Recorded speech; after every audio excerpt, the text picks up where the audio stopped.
Assalamualaikum warahmatullahi wabarakatuh. Waalaikumsalam warahmatullahi wabarakatuh. Warahmatullahi wabarakatuh.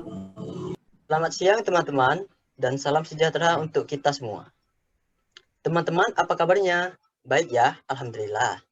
Tidak bosan-bosan kami akan selalu mengingatkan ke teman-teman bahwa kita masih dalam masa pandemi COVID-19. Dan kami harap selama pandemi ini teman-teman semuanya mematuhi protokol kesehatan ya. Senang sekali, perkenalkan, saya Nopiandi yang akan memandu teman-teman semua di sesi talk show pada kesempatan siang hari ini di Harta Tahta Piutang. Nah, di sesi talk show kali ini, kita memasuki tema completing the account cycle. Berbicara completing the account cycle, berarti kita menyelesaikan tentang siklus di dalam akuntansi. Nah, pasti teman-teman penasaran dong ya. Kita pastikan kepo. Wih, udah sampai akhir ini. Kira-kira apa lagi yang akan dibahas ya? Nah, pertanyaan adalah, apa saja yang diperlukan untuk menyelesaikan siklus akuntansi? Lalu, bagaimana tahapan-tahapannya? Kemudian, apa saja yang perlu disiapkan? Dan masih banyak pertanyaan lainnya. Nah, pada kesempatan kali ini, itu semua akan kami bahas oleh narasumber kita yang sudah hadir pada kesempatan kali ini. Lagi-lagi, mereka semua adalah mahasiswa Universitas Bengkulu, Prodi Akuntansi. Pertama, itu ada Ayu Handayani. Halo Ayu, selamat datang. Halo, selamat datang juga. Kemudian ada Redo Rahmatullah. Halo, selamat sore Redo. Apa kabarnya? Sore, baik. Noviandi gimana kabarnya? Alhamdulillah, sehat walafiat. Dan yang terakhir ada Nanda Lukifatona. Selamat sore dan selamat datang Nanda. Ya, selamat sore. Terima kasih. Oke, sebelum kita mulai tak lupa mengucapkan basmalah. Bismillahirrahmanirrahim. Dan langsung saja kita sambut dan beri tepuk tangan yang meriah untuk para narasumber kita, untuk kita semua. Yeay.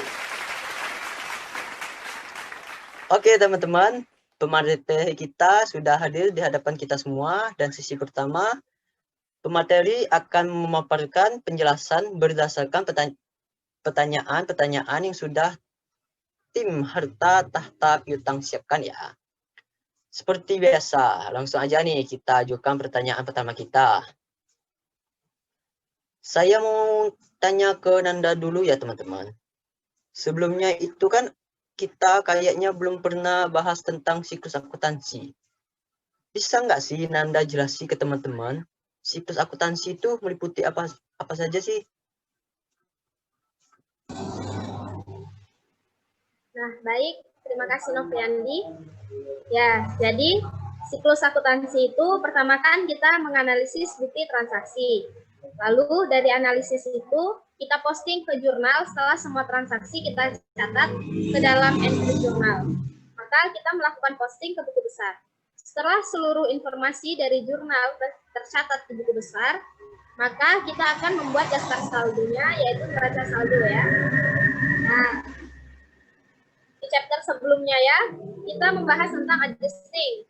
Nah, dari neraca saldo itu terdapat akun-akun yang harus disesuaikan. Nih, maka kita buat jurnal penyesuaiannya. Dari jurnal penyesuaian itu, kita masuk ke kertas kerja atau worksheet. Tapi ini sifatnya opsional. Setelah kita buat worksheet-nya, kita pindahkan nilai-nilai yang ada di worksheet ke laporan keuangannya masing-masing. Nah, laporan keuangan itu kan ada 5 ya menurut standar akuntansi IFRS. Pertama itu ada laporan laba rugi. Untuk perusahaan dagang itu kita menggunakan single step, dan untuk perusahaan manufaktur itu kita menggunakan multi step. Yang kedua itu ada laporan perubahan modal. Yang isinya itu ada modal, laba bersih, dan juga dividen. Kemudian yang ketiga ada laporan posisi keuangan yang berisi aset, liabilitas, dan ekuitas. Kemudian ada laporan arus kas, dan yang kelima itu ada catatan atas laporan keuangan. Nah, Setelah semua laporan keuangan kita buat, maka kita akan membuat jurnal penutup. Setelah jurnal penutupnya dibuat, maka kita membuat neraca saldo setelah penutupan. Dan yang terakhir itu siklus akuntansi, kita membuat jurnal kembali, tapi ini sifatnya opsional ya. Lalu kita balik lagi ke menganalisis bukti transaksi. Jadi itu adalah tahapan-tahapan di dalam siklus akuntansi. Berarti di sesi ini kita akan membahas kertas kerja, laporan keuangan, jurnal penutup, dan neraca saldo setelah penutupan ya. Ya, benar banget. Jadi, pertama saya akan membahas kertas kerja atau worksheet. Menanyakan apa sih kertas kerja itu? Kertas kerja atau worksheet itu adalah sepatu kertas yang terdiri dari banyak foto atau multiple kolom yang digunakan untuk menyusun atau menyiapkan laporan keuangan. Ini bukan sebagai catatan akuntansi yang bersifat permanen, sehingga dia ini sifatnya opsional, boleh dibuat atau boleh juga tidak dibuat, dengan 3 kolom yang isinya itu ada trial balance, adjust, dan adjust trial balance. Lalu ada worksheet yang berbentuk 4 kolom. Isinya itu ada trial balance, adjusting, income statement, dan statement of financial position. Terakhir itu ada worksheet yang berbentuk 5 kolom. Bentuk inilah biasanya dipakai untuk membuat kertas kerja. Isinya itu ada trial balance, adjusting trial balance, income statement, dan statement of financial position. Setiap kolom-kolom yang saya sebutkan tadi itu ada 2 kolom di bawahnya, yaitu debit dan kredit. Fungsinya untuk mencatat perpindahan nilai dari trial balance, adjusting trial balance, income statement, dan statement of financial position. Oke, di worksheet itu sendiri, bagaimanakah langkah-langkah dalam proses pencatatannya? Kalau boleh tahu, Nanda. Ya, boleh. Jadi, teman-teman, tahapan-tahapan dalam proses pencatatan pada kertas kerja atau worksheet itu sebagai berikut. Pertama, kita memasukkan saldo dari masing-masing akun yang terdapat di trial balance atau neraca saldo, serta memasukkan saldo dari masing-masing akun yang terdapat di jurnal penyesuaian. Lalu, kita jumlahkan. Nah, penjumlahan antara kolom neraca saldo dan juga jurnal penyesuaian itu diletakkan pada neraca saldo setelah penyesuaian atau adjust trial balance. Dari kolom neraca saldo, setelah penyesuaian inilah, kita akan pindahkan nilai-nilai yang masuk ke dalam kelompok income statement dan juga statement of financial position. Untuk di kolom income statement itu, isinya ada kelompok akun pendapatan atau revenue, dan juga beban atau expense. Kalau di kolom statement of financial position itu, isinya ada kelompok akun dan aset, liabilitas, dan ekuitas. Perlu diingat ya teman-teman, nilai yang masuk ke kolom income statement dan statement of financial position itu, nilai yang tertera pada kolom adjust trial balance atau nilai yang sudah dijumlahkan antara trial balance dengan adjust. Dan perlu teman-teman ketahui, catatan penting ini ya, penting. Jadi nanti antara kolom debit dan kredit di kolom dan statement of financial position itu pasti memiliki selisih. Nah, dari selisih itulah akan menentukan perusahaan itu mendapatkan laba bersih atau rugi. Cara menentukannya itu dengan ketentuan sebagai berikut. Pertama, jika pendapatan lebih besar daripada beban, maka perusahaan akan mendapatkan laba bersih. Dan kedua, jika beban lebih besar daripada pendapatan, maka perusahaan akan mendapatkan rugi, atau simpelnya gini. Jika di kolom income statement, pada kolom kreditnya lebih besar daripada kolom debit, berarti kan kita mencatat selisihnya di kolom debit. Dan jika statement of financial position, pada kolom debitnya lebih besar daripada kolom kredit, berarti kita akan mencatat selisihnya itu di kolom kredit. Dengan kata lain, perusahaan itu mendapatkan laba. Selisih antara kolom debit di income statement dan nilai di kolom kredit di statement of financial position itu harus sama ya teman-teman. Jadi itu adalah proses pencatatan di dalam kertas kerja.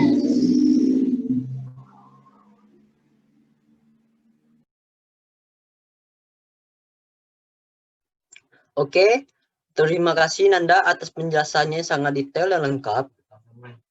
Kita langsung saja tanya ke Redo ya, teman-teman.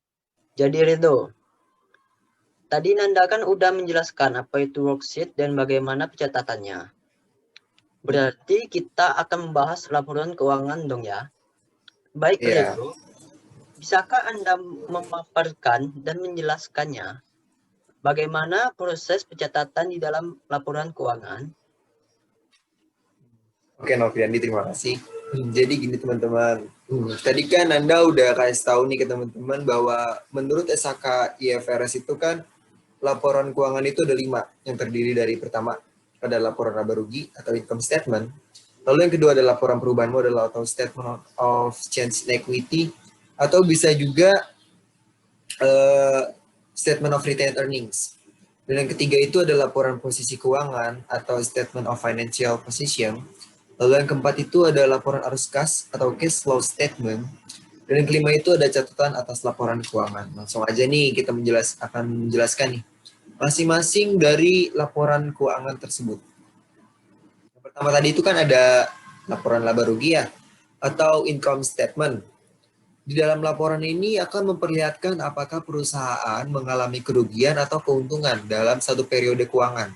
Selain untuk mengetahui keuntungan atau kerugian, laporan laba rugi juga dibuat untuk menginformasikan jumlah pajak yang harus dibayar oleh perusahaan dan juga menjadi referensi evaluasi bagi manajemen perusahaan dan menyediakan informasi tentang efisien atau tidaknya langkah yang diambil oleh perusahaan dilihat dari beban yang dikeluarkan. Pada dasarnya, jenis laporan laba rugi itu terbagi menjadi 2 bentuk. Yang satu itu pertama ada single step yang diperuntukkan untuk perusahaan dagang. Untuk bentuk dari single step ini, alur dan juga pengelompokan akun lebih mudah. Hal ini karena semua pendapatan dan keuntungan ditempatkan di awal laporan laba rugi. Kemudian diikuti dengan seluruh beban dan biaya yang harus dikeluarkan atau ditanggung oleh perusahaan. Selisih antara pendapatan dan total beban inilah yang bakal menunjukkan apakah perusahaan tersebut mengalami keuntungan ataupun kerugian. Lalu yang kedua itu ada yang diperuntukkan untuk perusahaan manufaktur dulu nih, itu namanya multi-step. Untuk laporan laba rugi bentuk multi-step ini, teman-teman harus memisahkan transaksi operasional dan non-operasionalnya, membandingkan biaya dan beban dengan pendapatan yang berkaitan. Laporan laba rugi bentuk ini, laba operasi akan memperlihatkan perbedaan antara aktivitas biasa dan aktivitas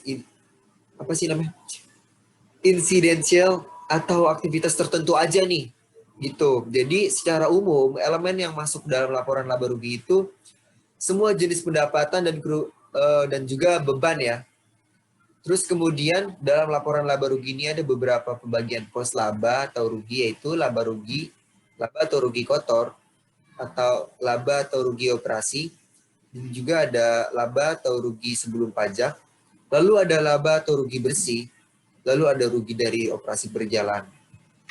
Lalu laporan keuangan yang kedua itu ada laporan perubahan modal atau statement of change in equity atau statement of retained earnings.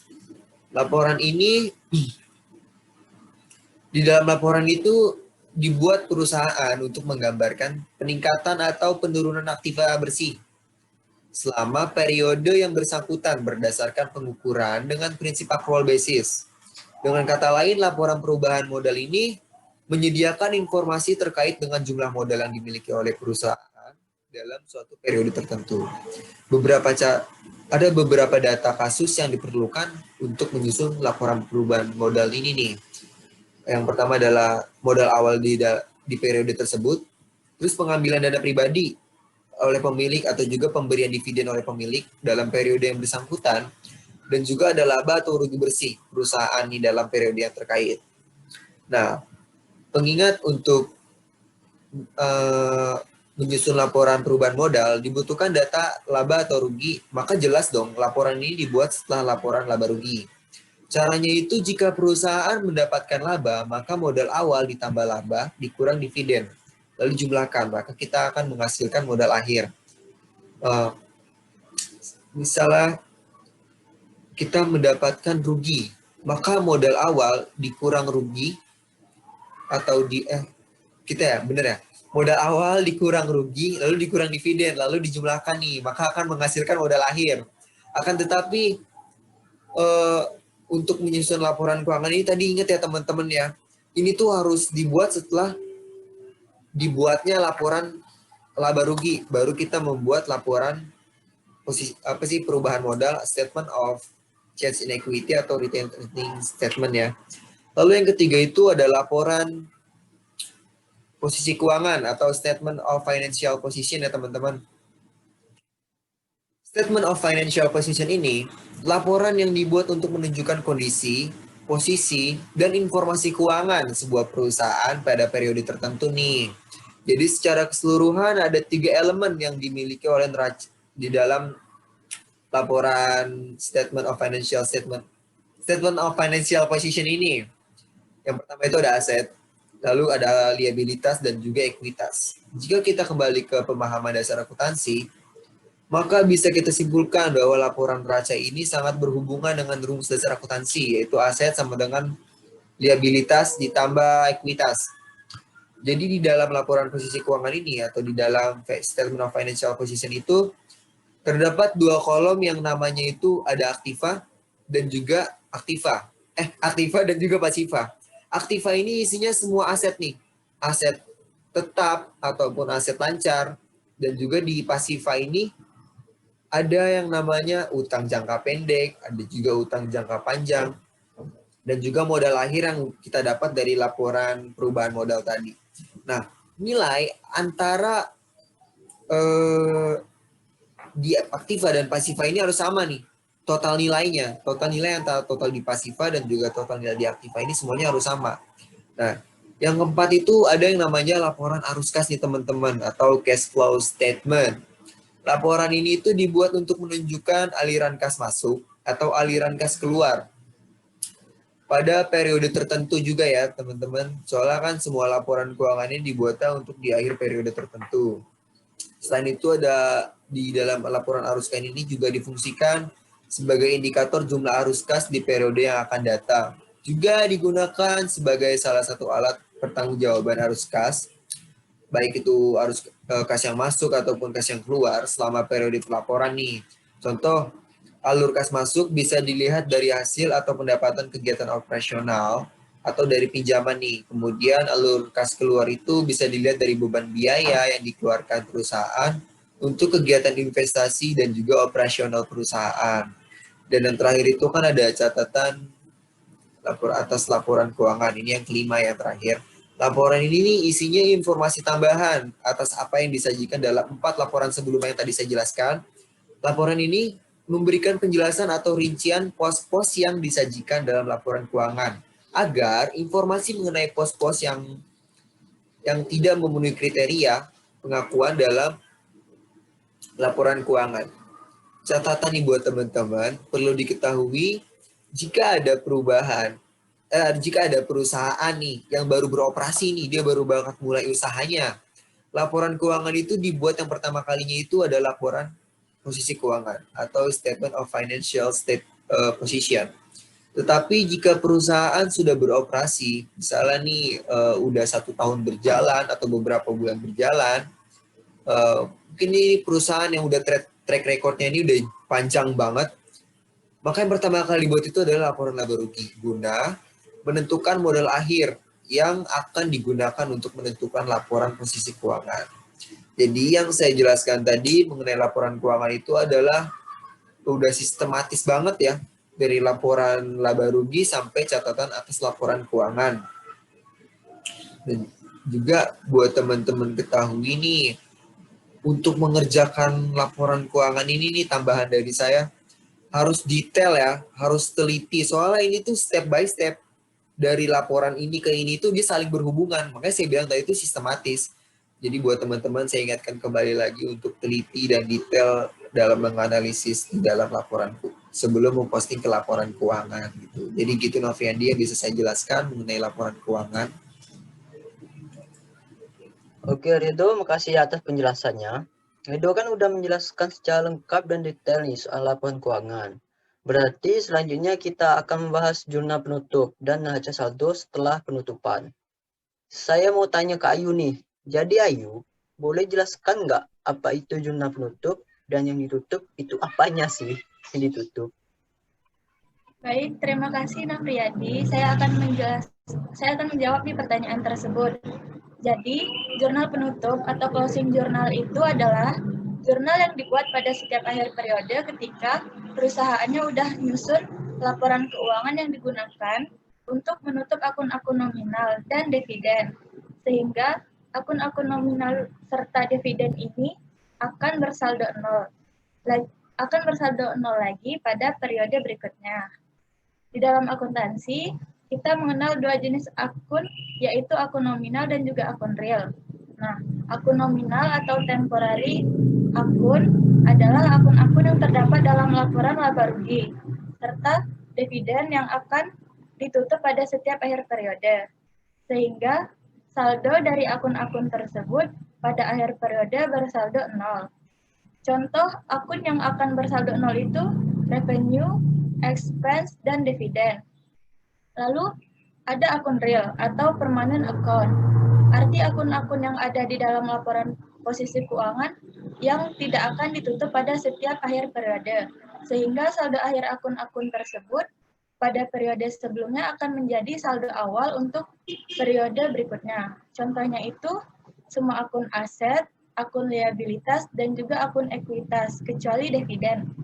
Nah, jadi langsung aja nih ya teman-teman, saya akan menjelaskan langkah-langkah dalam membuat jurnal penutup. Pertama, akun yang akan kita tutup itu akun revenue. Saldo normal, akun revenue itu kan di kredit ya.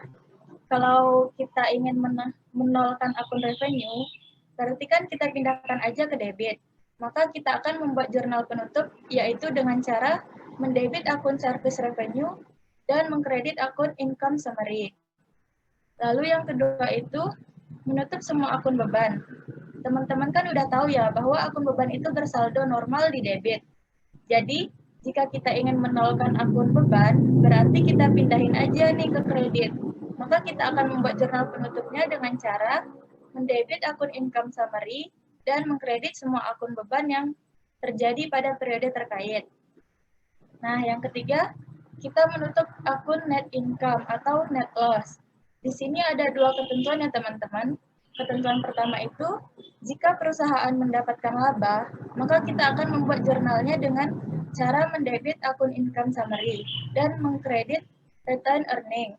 Nah, ketentuan kedua itu, jika perusahaan mendapatkan rugi, maka kita tinggal balik aja tuh. Berarti kita akan membuat jurnalnya dengan cara mendebit akun return earning dan mengkredit income summary.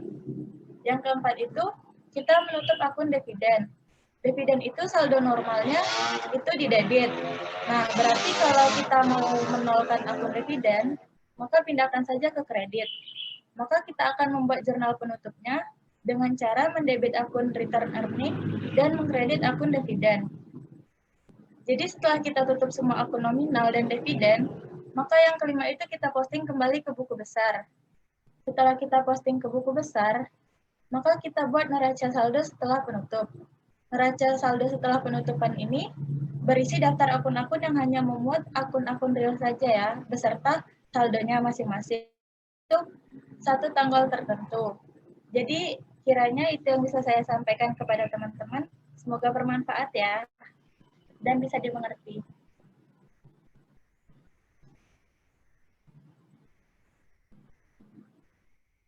Maaf, Nopriyadi, suaranya belum diaktifin.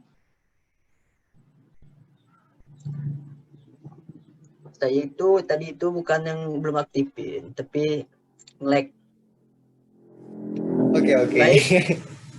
Boleh berikan tepuk tangan sekali lagi untuk para pemateri kita hari ini. Teman-teman yang berbahagia, alhamdulillah rangkaian sesi diskusi pada hari ini sudah terlaksana dengan baik. Kami ucapkan terima kasih kepada narasumber kita yang telah hadir dan memberikan pengetahuan baru untuk kita semua pada hari ini.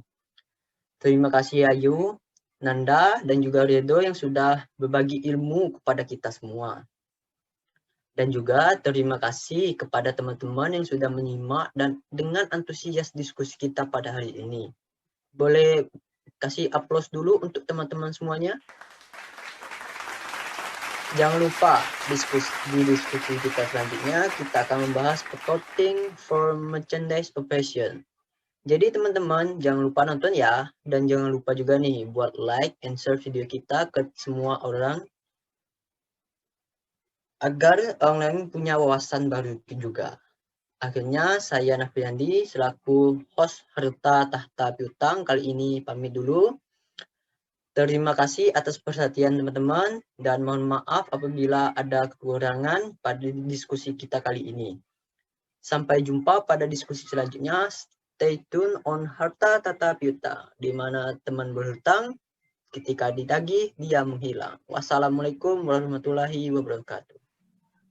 Waalaikumsalam warahmatullahi wabarakatuh.